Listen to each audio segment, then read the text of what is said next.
সূর্যকে পৃথা ম্যামের চিকিৎসা করতে দেখে অবাক হলো অর্জুন, দীপা। হ্যাঁ বন্ধুরা, অনুরাগের আগামী পর্বগুলোতে আমরা এমনটাই দেখতে চলছি। দীপা প্রতিযোগিতায় অংশগ্রহণ করে প্রথম স্থান অধিকার করে নেয়। পুরস্কার হিসেবে জিতে নেয় অনেকগুলো টাকা এবং তাকে 3টি প্রজেক্টের কাজ করার জন্য দেওয়া হয়। দীপা সেই কাজগুলো করলে পাবে 4,50,000 টাকা। দীপা এই কথাটি সবাইকে বললে সবাই খুশি হয় এবং অর্জুন দীপার বিয়ের জন্য সকল কিছু অ্যারেঞ্জ করতে থাকে। অন্যদিকে জানতে পারে দীপা প্রতিযোগিতায় প্রথম হয়েছে, পুরস্কার হিসেবে পেয়ে গেছে অনেকগুলো টাকা।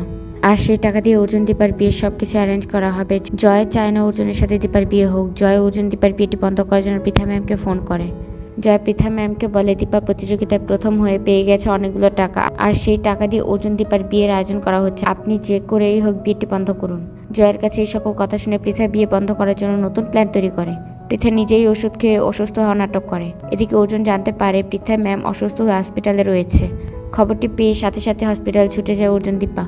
অর্জুন হসপিটালে গিয়ে জানতে পারে তার মা অর্থাৎ পৃথা ম্যাম এখনও অনেকটা সুস্থ। তখন অর্জুন বলে যে ডাক্তার আমার মায়ের চিকিৎসা করছে, আমি তার সাথে দেখা করতে চাই। নার্স বলে স্যার কেবিনের ভিতরে রয়েছে, আপনি দেখা করতে পারেন।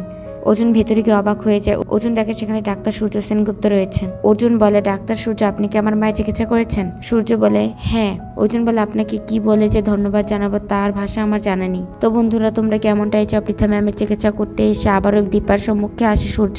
কমেন্ট করে জানিয়ে দাও তোমার মতামত। আর অনুরাগের সকল অ্যাডভান্স আপডেট সবার আগে পেতে চ্যানেলটি সাবস্ক্রাইব করে চ্যানেলের সাথে থাকুন। ধন্যবাদ সবাইকে।